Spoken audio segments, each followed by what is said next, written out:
Today, I want to share with you how to start or maybe even continue your journey into cybersecurity in 2024. And I've mapped this out so that you can skip to the section that's most relevant to you. Cyber attacks that leverage weak or stolen passwords, credentials, and secrets are the world's most pervasive cybersecurity issue. And that's why I trust Keeper. Keeper Security's next-generation privileged access management solution delivers enterprise-grade password, secrets, and privileged connection management all in one unified platform. Unlike legacy privileged access management solutions, Keeper is fast and easy to deploy, agentless and clientless, and has no implementation fees. Plus, Keeper is FedRAMP authorized. Start your 14-day free trial at keeper.io/TCM. But before we dive into the main video, let's actually take a minute to think about what we actually need to land a technical entry-level cybersecurity position. Well, back when I was hiring pentesters, architects, and interns, I looked for three key things across the board. First, we have technical skills. Now, I know that some entry-level positions don't require this and they come with training, but the vast majority do. And of course, I would never expect an entry-level engineer to possess the same technical knowledge and skill as a mid-career or senior engineer, but there should be something to work with. There are many ways to develop these skills without having prior experience, and we'll talk a little bit more about this later on. Second, if you want to land interviews in this field where competition is increasing, then best get at least one entry-level certification under your belt. In my opinion though, certs offer diminishing returns as you get more of them, so really for an entry-level role, one is probably optimal. For me personally, when I was hiring, I would still offer interviews to those who didn't have certifications, but this was also dependent on the rest of their CV or resume. And finally, we have soft skills. When I was hiring, I would always think to myself, could I manage this person effectively? Does their attitude meet my expectations? Will they fit in with my team? And can I give them the guidance that they need to grow and be successful? Tough questions, but the better communication skills you have, the more harmonious your relationship with your managers and team members will be. And in the end, that's going to benefit everyone. I'm not going to dive too much into soft skills in this video, but don't neglect them. And finally, before we dive in, note that none of these things actually require previous work experience and can be developed through personal projects or other careers if you're planning on switching. As always, if you enjoy the video, don't forget to like and subscribe, and let's dive in.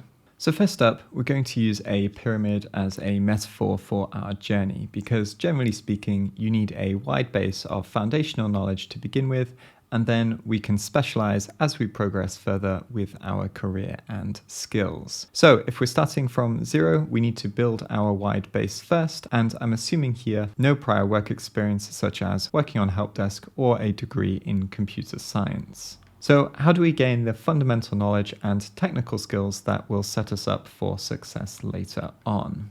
And what certification should we aim for? Well, first, we need basic computing and networking knowledge.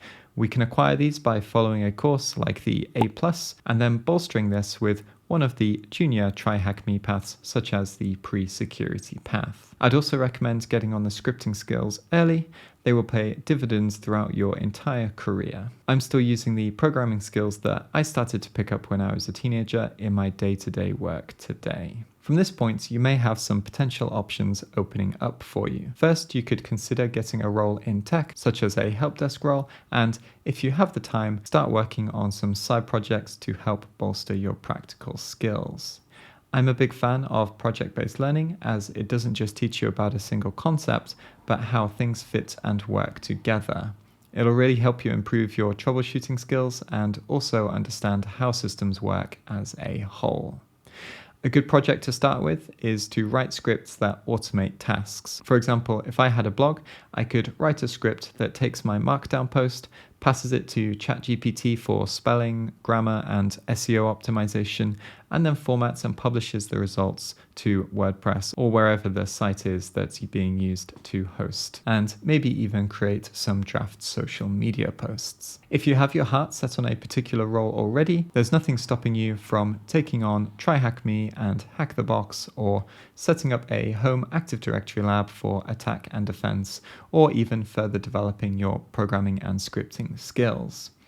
My favorite side project is building Capture the Flag challenges. It teaches me about programming, system administration, development, configuration, and weaknesses all in one project. And usually when I throw them over to somebody like Tiberius to break, you'll often find other interesting quirks or sometimes even unintended vulnerabilities, which helps me improve my development and defensive web application skills. Once you have these things in the works or complete, you're probably ready to move on to your first certification and then apply for roles. We'll talk more about what certs to aim for in the next section. So now we have starting from an IT background, or maybe you've just finished up or you're soon to finish a computer science or similar kind of degree. And in this case, you should have a reasonable foundation of hands-on IT skills, and we want to start working on that second layer of our pyramid. Now, depending on where your path leads, this will likely be focused on learning about the methodology of the role that you want and starting to develop those specific skills. And in the later section, we'll go into a little bit more detail on pen testers and SOC analysts. But for example, if you wanted to become a network penetration tester, you'd need to learn about Active Directory, the methodology of pen testing, internal versus external pen tests, etc., etc. So here, I personally work on a few different things. First, working towards a relevant certification that will help you get your entry-level role. Second, start networking if you haven't done so already. And this doesn't just mean start blindly posting on social media. It could be joining a community or a study group or finding a CTF team or being involved in things that happen in the industry. Third, find a side project that you're passionate about. Now, when I say project, it doesn't have to be building something completely new. This could actually be something like spending time on Hack the Box or expanding your notes for each new technique you learn along the way. Just make sure that you have something that you can dabble in when you have the time that will improve your skills and also give you some experience and something to talk about during your interview. So what about the specifics for pen testing? Well, we really need to focus on building our hacking skills and developing our methodology. I stole this from one of Heath's previous videos, which visualizes the path really nicely. And it's nice to see he's also using a pyramid too as a metaphor. So this middle layer here is what we want. We need to work on the hacking basics, and I'd recommend two things to really nail this. First, follow a course and complete it. Don't jump around from resource to resource. It will leave too many gaps in your knowledge. You can easily burn out, and of course, it can get expensive too. Second, once you're done with the course, pick one CTF platform and stick to that for a while.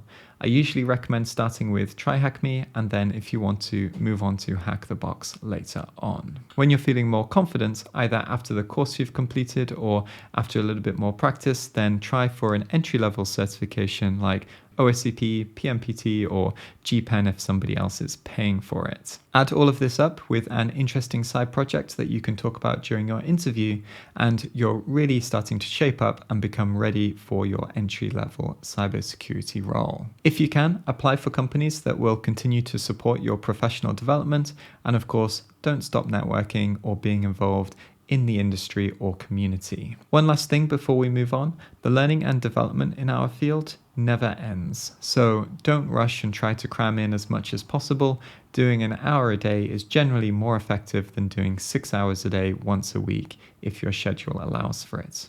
Solid fundamentals will also always win out over the latest exploit, edge case, or tool. And whilst things can change quite rapidly, just remember that SQL injection is 25 years old now, and we still find it during our web app and internal pen tests today. So if that's not a case study for the fundamentals never really changing, then I don't know what is. And for our final section, if you're looking on the defensive side, then once again, the fundamentals are so important, but we've already discussed this, and assuming that you've put the work in and can move on to working on our practical skills, there are two certifications that come to mind when trying to break into a SOC analyst role. And these are the CDSA from Hack the Box and the CCD from Cyber Defenders. They'll both help you develop your SOC analyst skills and provide you with a certification that will help you get interviews. There are also some SOC resources available on letsdefend.io and TryHackMe, so once again, you can use these platforms to continuously grow and develop your skills. Now, if you'd like a more detailed roadmap on becoming a SOC analyst,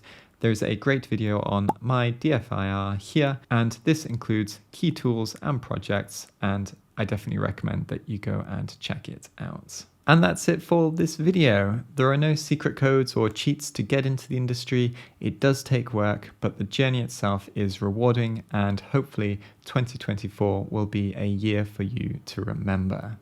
Catch you next time.